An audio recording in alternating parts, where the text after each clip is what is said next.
নমস্কার বন্ধুরা, তোমরা সবাই কেমন আছো? আশা করছি ভালো আছো। আমিও বেশ ভালো আছি। তো সিম্পল হাউস ওয়াইফ সুস্মিতা নতুন একটা ভিডিওর মাধ্যমে তোমাদের সকলকে জানাই অনেক অনেক ভালোবাসা। তো দেখো বন্ধুরা, আজকে সকালবেলা রান্নাবান্নার জন্য প্রস্তুতি নিচ্ছি। তো এখানে দেখো শাক নিয়ে এসেছে আর মোরলা মাছ নিয়ে এসেছে, ছোট ছোট মাছ। তো এই মাছটা দিয়ে কচুর গাঠি দিয়ে রান্না হবে, তরকারি আর শাক ভাজা করা হবে। তো কি করছি না করছি, চলো সারাদিন সঙ্গে থাকো, দেখতে থাকো, সবটাই তোমাদের সঙ্গে শেয়ার করব। তো ভিডিওটি স্কিপ না করে সঙ্গে থাকো বন্ধুরা, আশা করছি তোমাদের ভালো লাগবে। আর যদি ভালো লেগে থাকে তাহলে লাইক করে দিও, চ্যানেলটি সাবস্ক্রাইব করে না থাকলে, আমরা নতুন বন্ধু হয়ে থাকলে চ্যানেলটি সাবস্ক্রাইব করে দিও প্লিজ। তো দেখো বন্ধুরা, এইখানটায় কিছুটা পেঁয়াজ কেটে নিয়েছি শাকে দেবো বলে। আর কাঁচা লঙ্কা তো তোমাদেরকে দেখালাম, শাকে কাঁচা লঙ্কা দেবো। এখানে আমার ভাত রান্না করা হয়ে গেছে। আর এখানে দেখো প্রেশারে বসিয়েছিলাম কচুর গাঠি সেদ্ধটা। আর বন্ধুরা, আজকে সকালের খাবার দাবার বলতে আমি আর মা সকালে চা বানায় খাইছিলাম বিস্কিট দিয়ে। আর এখন দেখো আমার শাশুড়ি মা খুদের ভাত রান্না করলো, আলু আর কিসের একটা বীজ কিনে এনেছিল ওটা দিয়ে আর কি। তো দেখতে থাকো বন্ধুরা, ভিডিওটি আশা করছি তোমাদের ভালো লাগবে।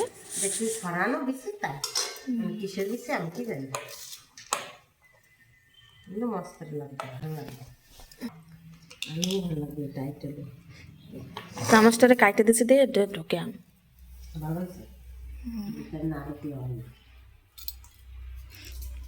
বন্ধুরা, তোমরা কে কে খুদের ভাত খেতে ভালোবাসো আমাকে কমেন্ট করে বলো। আমার বেশি ভালো লাগে না, মায়ের বেশি ভালো লাগে, তো মা খাচ্ছেন। আর এইখানটায় দেখো কিছুটা রসুন ছাড়াইছি আর কি শাকে দেবো বলে। এটা মানে ছাড়বো, ছেঁচে শাকের তারের পরে পেঁয়াজ আর রসুন দেবো। তো আমার শাশুড়ি মা পেঁয়াজ রসুনের গন্ধটা ওনার ভালো লাগে না, সেজন্য ওনার শাকটা আলাদা করে পেঁয়াজ রসুন ছাড়াই করবো।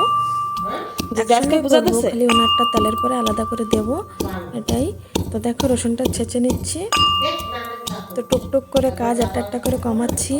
আর মা এখন মাছটা কেটে যাবা যেদিন যেদিন মেন পূজা করবো বৃহস্পতিবার দিন যাবা, ওরকম একটু যেদিন একটু বেশি ধোয়া দিই।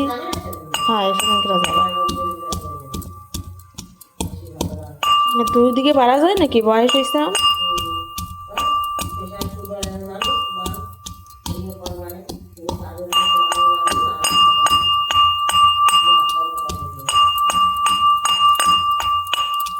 তোমার শাক ভাজা সেদিনকে কেরম লাগছিল খাইতে পেঁয়াজ রসুন ছাড়া? তা তোমার আজকে ওরমই করে দেবানি নাকি?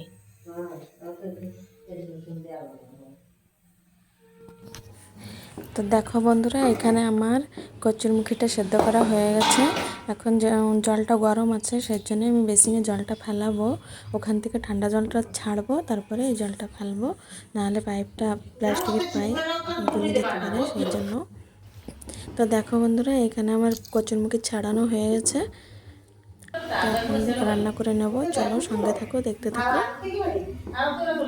তো আমি কেমন করে রান্না করছি তোমরা দেখো, আর তোমরা কেমন করে রান্না করো সেটাও আমাকে কমেন্ট করে বলো। এসি বাসে গেছে না, একটা মানুষের একটা রান্নার প্রসেস মানে অন্যরকম থাকে। তো আমার রান্নার প্রসেসটা দেখাচ্ছি তোমাদেরকে, আর তোমাদের রান্নার প্রসেসটা কীরকম সেটা আমাকে কমেন্ট করে বলে দাও।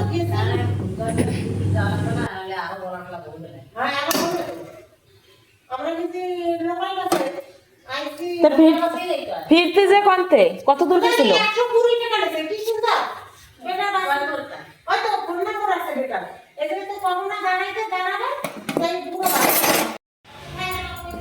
তো দেখো বন্ধুরা, এখানে আমার মা ধুয়ে এনে তারপরে হলুদ আর লবণ মাখিয়ে দিল। এখন আমি মাছটাকে ভেজে নেব। তো এখানে নাড়টা আমার ভুল হয়ে গেছিলো, কেন কি আমি তো রান্নাবান্না সেরকম জানি না, আমার নতুন নতুনই বিয়ে হয়েছে আর কি। তো রান্নাবান্না সেইভাবে করি নাই কখনো। তো আমি কি করেছিলাম, এই তেলের উপরে পুরো মাছটা দেখো ঢেলে দিয়েছিলাম, সেখানে না মাছটা পরে উঠছিল না, ভেঙে গেছিলো। তারপর মা এসে একটা করে মাছ উঠালো, তারপরে কিছুটা মাছ মানে অর্ধেক মতন পরে এগুলো করে ভাজা হয়েছিল, আর মাছ ভেঙে গেছিলো। আমি ছাড়ি না না।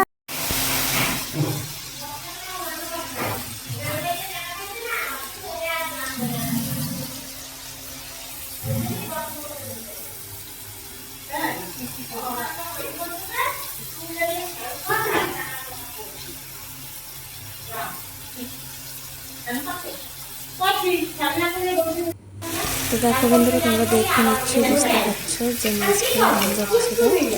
তো মাংস ঠিক করে দিল, আর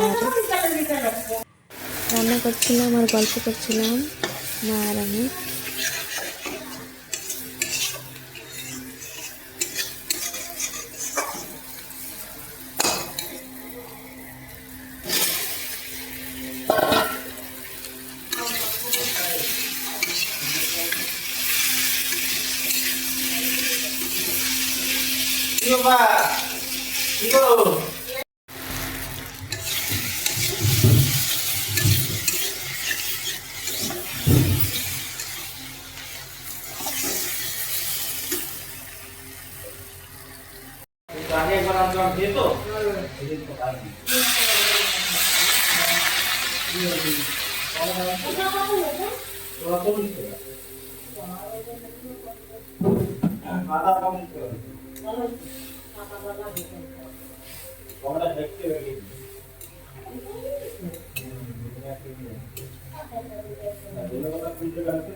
ধনিয়া পাতাটা গুঁড়া কেটে কেটে রাখলে ভালো হবে, আর না কাঁচা হয়ে যায়।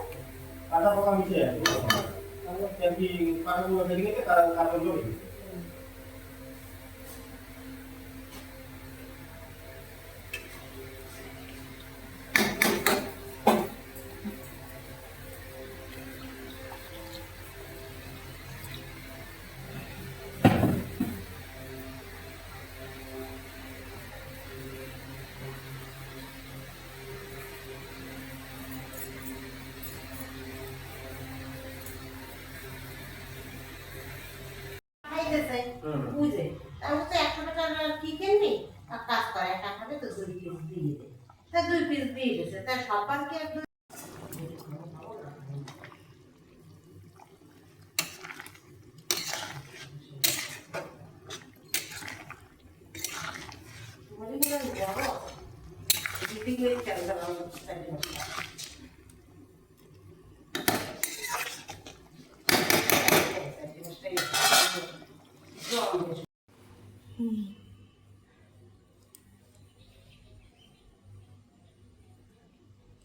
তো দেখো বন্ধুরা, লাস্টে ধনেপাতা দিয়ে তরকারিটা নামালাম।